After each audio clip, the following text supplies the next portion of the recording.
Good afternoon sir. నమస్తే అండి. Sir ఏంటి సార్ పులివెందుల్లో అసలు ఏం జరిగింది? తర్వాత అసలు ఇక పులివెందుల్లో వైసీపీ ఓడిపోతే జెడ్పీటీసీ వైసీపీ రాష్ట్రం మొత్తం కూడా ఓడిపోయినట్టేనా సార్? ఇక ఓటమే దారంటారా?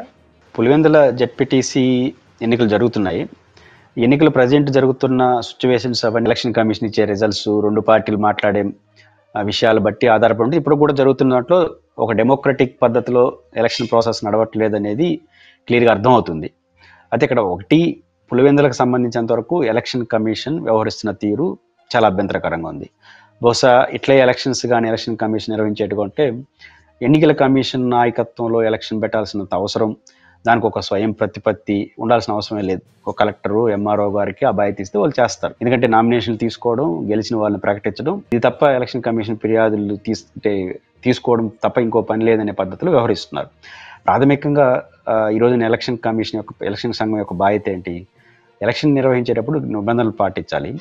ఒకవేళ రెండు రాజకీయ పార్టీలు కానీ విభిన్న రాజకీయ పార్టీల మధ్య వ్యత్యాసం వచ్చినా, గొడవలు వచ్చినా ఆ వచ్చే రిప్రజెంటేషన్స్ని స్వీకరించుకోవడం, ఆ రిప్రజెంటేషన్ని ఖచ్చితంగా ఎలక్షన్స్కు సంబంధిత అధికారులు ఎవరి మీద అయితే కంప్లైంట్స్ ఉన్నాయో, ఎవరి మీద అయితే ఫిర్యాదులు ఉన్నాయో ఆ ఫిర్యాదులు తీసుకోవడం, ఆ ఫిర్యాదుల పైన విచారణ చేసి ఒక కాన్ఫిడెన్స్ బిల్డప్ చేయడం. గతంలో నిమ్మగడ్డ రమేష్ కుమార్ గారు ఉన్నారు, వారిపైన ఎన్ని ఆరోపణలను చేయొచ్చు, వారు ఒక పద్ధతి అయితే పాటించారు.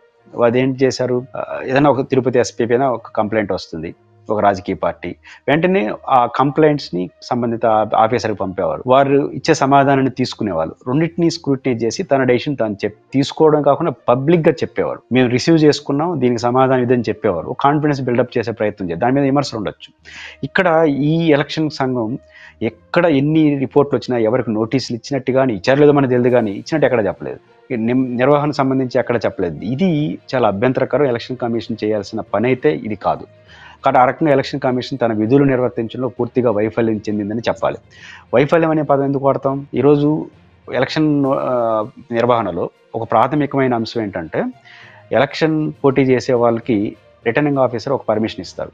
ఒక వాహనం, లేదా ప్రచార వాహనం, లేదా జనరల్ ఏజెంట్కి ఇచ్చే వాహనం, 2-3 వాహనాల పైన ఎవరు ఏదైనా సబ్ పెట్టుకోవడం పర్మిషన్ ఇవ్వాలి. ఇక్కడ పదుల సంఖ్యలో వాహనాలని రాజకీయ పార్టీలు, పోటీలో ఉన్న వాళ్ళు, సంబంధం లేని వాళ్ళ స్టేటస్లో పెట్టుకుంటున్నారు. ఇన్ని వెహికల్స్తో పలానా మండలంలో ప్రచారం చేస్తున్నామని. ఇంతకన్నా ఎన్నికల వైలేషన్స్ ఏమున్నాయి? దాని మీద కనీస చర్యలు తీసుకుంటే మనం ఎక్కడా కనపడదు. ఆ రకంగా ఎలక్షన్ సంఘం పూర్తిగా చేతులెత్తేసింది, తన బాధ్యతను నిర్వర్తించలేదనేది దీన్ని బట్టి మనకు అర్థం అవుతుంది. రెండో అంశం, అక్కడ నిర్వహిస్తున్న దాంట్లో బహుశా వైఎస్ఆర్ కాంగ్రెస్ పార్టీ అధికారంలో ఉన్నప్పుడు, తెలుగుదేశం పార్టీ ప్రతిపక్షంలో ఉన్నప్పుడు కుప్పంలో అధికారాన్ని ఉపయోగించుకొని అక్కడున్న జెడ్పీటీసీలు, ఎంపీపీలు, మున్సిపాలిటీ గెలిచింది. అదే పని మేము చేస్తున్నాం అనే పద్ధతిలో అధికార పార్టీ వ్యవహరిస్తూ ఉంది. దీని ద్వారా ఏమి సాధిస్తారు? సాధించేది ఏముండదు. పైపించి పులివెందుల్లో ఫలితం కానీ, కుప్పంలో ఫలితాన్ని రాష్ట్ర ప్రజల రిఫ్లెక్షన్గా మనం చూడలేము. మీరు గుర్తుంటే 2024 మొన్న ఎన్నికల్లో రాష్ట్ర వ్యాప్తంగా అద్భుత విజయాన్ని తెలుగుదేశం సాధించింది. ఏకపక్ష విజయాన్ని సాధించింది. వేలల్లో 90,000 లక్ష ఓట్లతో గెలిచారు. కానీ పులివెందులకు వచ్చేసరికి జగన్ గారు 64,000తో గెలిచారు. ఇదే జెడ్పీటీసీలో ఒక ఓటు తెలుగుదేశాన్ని పడితే 3 ఓట్లు వైసీపీ పడ్డాయి. అంటే దాని అర్థం రాష్ట్రాన్ని రిఫ్లెక్ట్ చేయలేదు కదా ఆ నియోజకవర్గం. అట్లే కుప్పంలో అన్ని చోట్ల వైసీపీ గెలిచింది. ఆ తర్వాత ఎన్నికల్లో ఓడిపోయింది, రాష్ట్రం అంతా ఓడిపోయింది. ఇక్కడ కూడా అదే పరిస్థితి. కాబట్టి రాష్ట్ర ప్రజల అభిమతాన్ని రిఫ్లెక్ట్ చేయని నియోజకవర్గంలో వాళ్ళు అలా చేశారు, మేము ఇట్లా చేస్తాం అనే పద్ధతిలో చేస్తే అది ఎవరు చేస్తారో వాళ్ళకే నష్టం తప్ప గురయ్యే వాళ్ళకి ఉండదు. కాబట్టి పులివెందుల్లో వచ్చే ఫలితాలతో రాష్ట్ర ఫలితాలు ఏం మారు. పైపించి తెలుగుదేశం పార్టీ పొలిటికల్గా ఒక బ్లండర్ మిస్టేక్ చేసింది. నిజానికి వైసీపీ వాళ్ళు ఆ రోజు కుప్పంలో అధికారాన్ని ఉపయోగించారనే విమర్శ ఎదుర్కొన్నప్పుడు మీరు రాజకీయంగా అప్పర్ హ్యాండ్ తీసుకున్నారు, టెక్నికల్గా ఓడిపోయిండొచ్చు. కానీ ఆ తప్పు మళ్ళీ మీరు ఇక్కడ చేస్తే అది మరింత మీకు మెడ చుట్టుకుంటుంది. అదే అక్కడ పద్ధతిగా జరుపుకుంటే వాళ్ళు చేశారు, మీరు భిన్నంగా చేశారు, పైపించి ఒక 100 ఓట్లు, 200 ఓట్లు, 500 ఓట్ల గతానికన్నా పెరుగుంటే మేము పెరుగుతున్నాం అని చెప్పడానికి అవకాశం ఉంటుంది.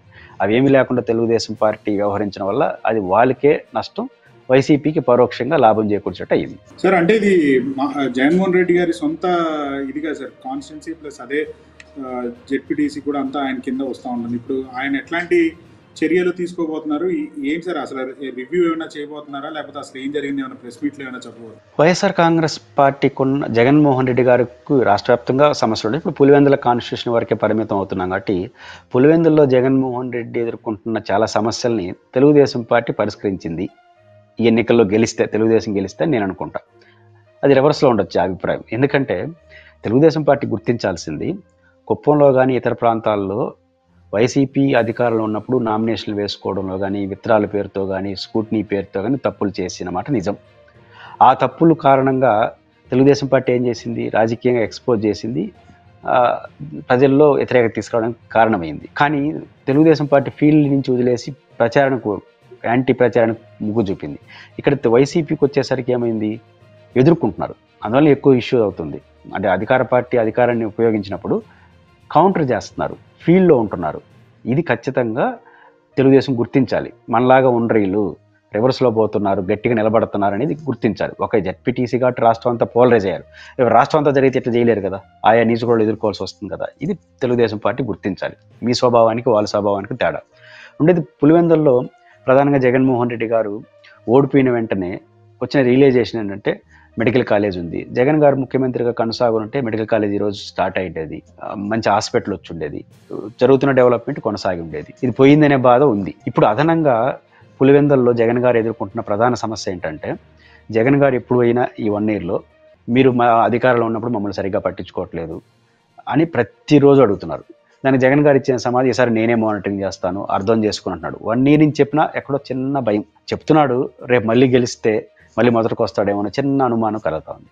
ఆ అనుమానాన్ని ఇప్పుడు పటాపంచం చేశారు. ఇప్పుడు వీళ్ళు చేసిన దానివల్ల పులివెందులో ఏమనుకుంటున్నారు, జగన్ గారు ఓడిపోయినారు కాబట్టే కదా, నిన్నటి వరకు జబర్దస్త్గా ఉన్న మనం ఈరోజు ఓడిపోయినారు కాబట్టి ఇంతమంది వచ్చి మనల్ని అవమానిస్తున్నారు, మనోళ్ళు ఓట్లు వేయించలేని పరిస్థితికి వచ్చారు అనే భావన వాళ్ళు రావడం ద్వారా ఆ చిన్న చిన్న అసంతృప్తులు, ఈసారి ఏమైనా సరే వాళ్ళు అధికారంలో ఉన్నారు, జెడ్పీటీసీ ఒకటే కాడ జరిపింది, వచ్చే ఎన్నికల్లో మనం బాగా పనిచేయాలి, మనకున్న చిన్న చిన్న అసంతృప్తులు పోగొట్టుకోవాలి, మనం నిలబడాలి అనే పరిస్థితికి తీసుకొస్తారు.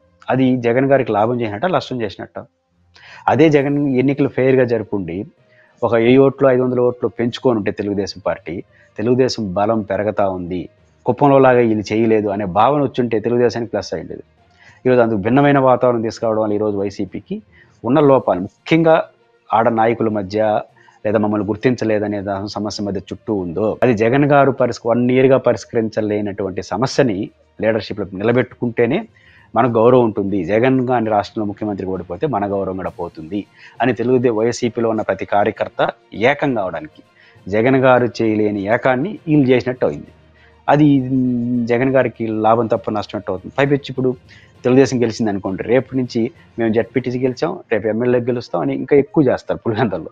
అది మరింత ఇరిటేషన్, మరింత వాళ్ళ ఆత్మగౌరవానికి ముందు తీసుకొచ్చే అవకాశం ఉంటుంది. ఆ రకంగా పులివెందుల్లో తెలుగుదేశం పార్టీ చేసిన రాజకీయ తప్పిదం వైసీపీకి ఈరోజు అది కొంచెం ఇరిటేషన్ ఉండొచ్చు, కానీ రాబోయే కాలంలో వారికి అది అడ్వాంటేజ్గా మారే అవకాశాలు ఉంటాయి. సార్, ఇప్పుడు వైనాట్ మనోడర్ కుప్పం అన్నట్టు వీళ్ళు ఇప్పుడు వైనాట్ పులివెందుల అని సాధించామని చెప్పి అనుకోవచ్చా సార్? అసలు మీ అంచనాలు? ఖచ్చితంగా అంటారు. ఇప్పుడు వైనాట్ కుప్పం అని వైసీపీ ఏం సాధించిందో వైనాట్ పులివెందుల అంటే వాళ్ళు అదే సాధిస్తారు, సరిపోతుంది కదా. ఇప్పుడు కుప్పంకి రిటర్న్ గిఫ్ట్ పులివెందుల అని తెలుగుదేశం అంటా ఉంది. ప్రజలు ఏమంటారు, వాళ్ళకి రిటర్న్ గిఫ్ట్, వాళ్ళు పులివెందులకి కుప్పంకి అన్నింటిలో గెలిస్తే రిటర్న్ గిఫ్ట్ ప్రజలు ఏమి ఇచ్చారు, శుద్ధంగా వైసీపీని ఓడించారు. మీరు పులివెందుల్లో ఓడించి రిటర్న్ గిఫ్ట్ అంటే వాళ్ళు కూడా రిటర్న్ గిఫ్ట్ మొత్తం రాష్ట్రంలో మళ్ళీ వైసీపీని గెలిపించి మిమ్మల్ని ఓడిస్తారు. రిటర్న్ గిఫ్ట్ సరిపోతుంది. మీరు ఆ రిటర్న్ గిఫ్ట్ ఇస్తారు, ప్రజలు వాళ్ళకి ఇచ్చిన రిటర్న్ గిఫ్ట్స్ మళ్ళీ మీకు ఇస్తారు. కాబట్టి ఈ ఎన్నికల్లో జరిగే వ్యవహార శైలి వల్ల తెలుగుదేశం పార్టీకి తాత్కాలికంగా వాళ్ళన్నట్టే వైనాట్ 75, వైనాట్ కుప్పం అంటూ వచ్చారు, ఏమైంది తెలుగు వైసీపీకి, రేపు మీకేదో అవుతుంది. వైనాట్ పులివెందులు అన్నారంటే రేపు అదే అవుతుంది. అది తెచ్చుకోవాలనుకుంటే మనం చేయగలిగింది. కానీ వాళ్ళు 4 ఏళ్ళు తెచ్చుకున్నారు, మీరు 3 ఏళ్ళుగా తెచ్చుకుంటారు. Right sir, thank you sir.